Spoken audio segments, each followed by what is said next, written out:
ਉੱਥੇ ਕਿਵੇਂ ਸਮਝਾਣਾ ਏ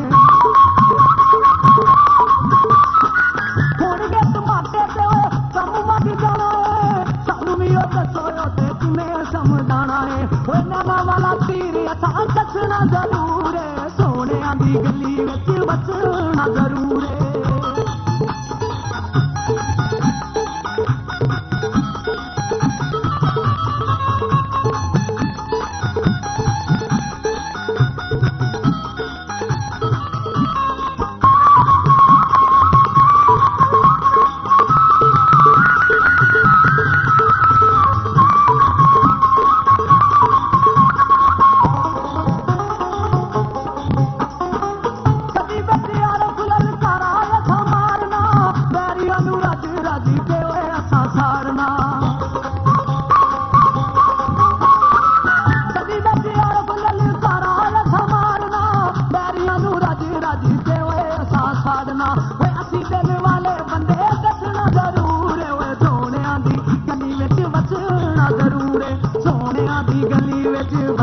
ਜ਼ਰੂਰ ਏ ਉਹਨਾਂ ਵੱਲ ਤੱਕ ਕੇ ਮੈਂ ਵਸਣਾ ਜ਼ਰੂਰ